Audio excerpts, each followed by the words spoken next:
Okay, we're going to fill in the notes for lesson 1-3, and these are just basic geometry terms: points, lines, and planes. Some of these are going to seem really obvious. A point is simply a location, and a point is exactly what you would think it is. It's just a dot.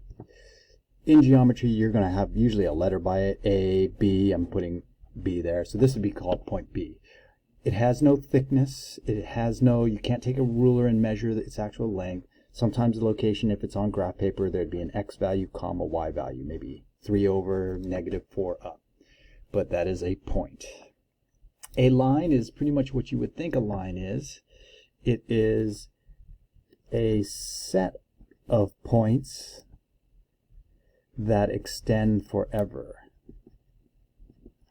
That extends in both directions forever.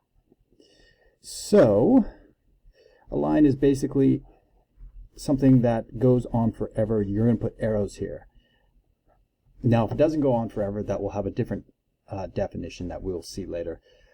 And there are a series of points on the line, but when you name this line, let's say there's an A and a B here, you would call this line AB.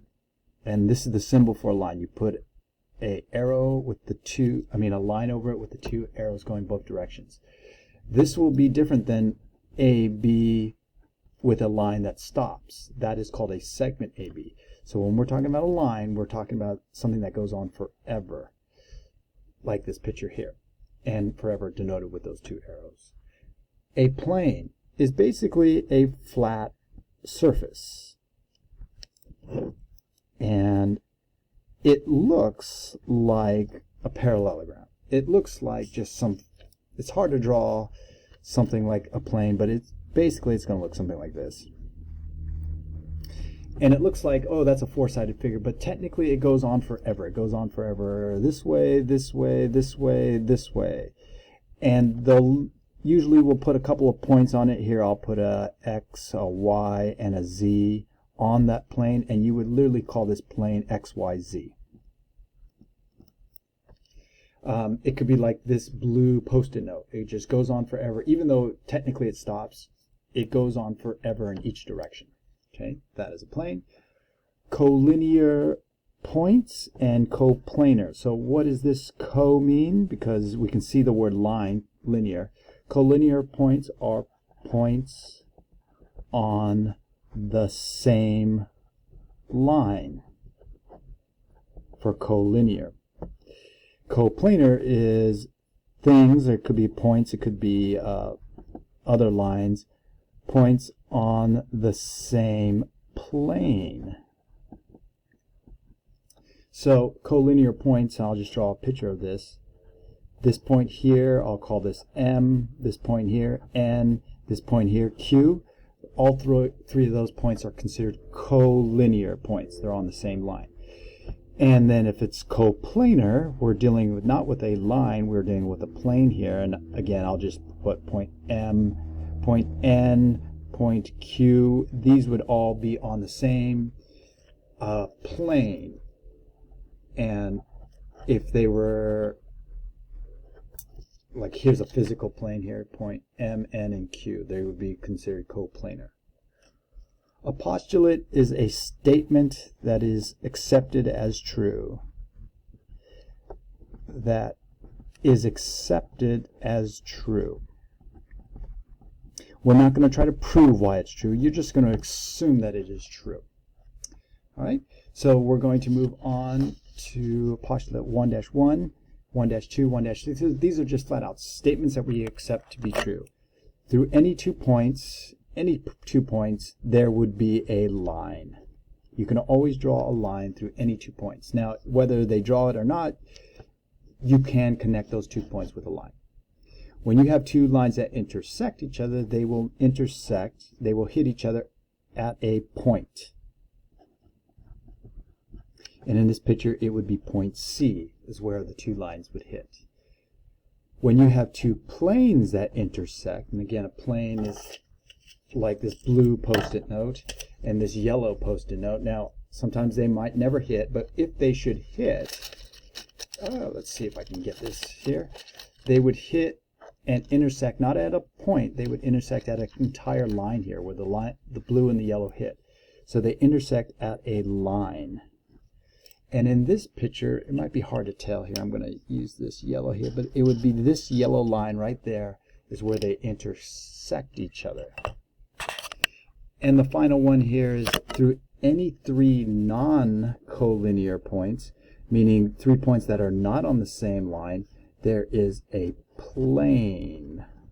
Now let me try to explain that with 3 different pens here. I got this black pen, this green pen, and this red pen. And we're just going to imagine the tips of these pens are the points. They're not in the same line. They're all in different points. And through any 2, there could be a plane. But as soon as you get the third one down, it's locked down. And this is the only plane that would go through all 3 points. Okay, so any 3 nonlinear points, there is a plane. If you just have 2 points, there could be this plane, there could be this plane. There's different planes that can rotate around 2 points, but as soon as you get the third point, it kind of locks it down. All right, on the second page here, and we will actually just go over some basic problems that you will see in the book. 1A, use the figure to the right. Are points W, Y, X collinear? So collinear means line. Are they on the same line? W, Y, and X. And because it literally just changes direction, you would simply say no, they are not collinear. Part B, name line M in 3 different ways. Now M is kind of cursive. We can literally say it's line M, but notice this line going left to right here. We can call it line ZY and then put that double arrow above it. We can call it line ZW. We could use the Y if we want to. We can say YW, or we can even go WY. It doesn't really matter the order because it goes on forever both ways, W to Y or Y to W. But those are just a few ways that you can name line M. We're going to skip this one here. We'll move on to number 2. List 3 different names for plane Z. Now plane again, it looks like a or a parallelogram, but you got to realize this thing goes on forever in each direction, and you need 3 points to distinguish you have a plane. If you only give 2 points, there could be a lot of different planes through any 2 points. You need a third point to lock it down. And in this case here, we can say this is plane HGF, since those are all 3 on that plane. You can just say this is plane EFG. So basically you just rearrange the points within this plane here, and you can say HEF. Those are all certainly fine. You can use all 4 points. It doesn't really matter since they're all on the same plane. Number 3. Name 2 planes that intersect at BF, which is a segment here. Let's take a look at this picture carefully here. B to F is this pink line right here going up and down. Now which 2 planes hit it? If you look at this 3-dimensional box, it's this plane on the right side and it's this plane that's in front. Kind of, if this was a box of Kleenex here, it'd be the side in front and the side on the right. We don't want to just say front and the right. We're going to say this is plane, the front one is AEFB. AEFB. Now you could rearrange those 4 orders, but basically that is the front side. And then also the other plane that hits this pink line B to F is the side on the right. This is plane FGCB. This is the plane that is on the right. Whoops. Okay. For A, with a pencil, just shade plane VWX. VWX. Don't just shade to VWX. There's a plane that connects it, and it's actually right here. And technically, it looks like the bottom of that pyramid, but the planes go on forever. Part B, name 1 more point that is coplanar. Co means on the same plane as VWX. And there is 1 more point, and it's right here, point Y. Okay, All right, and that is it for the first set of notes 1-3.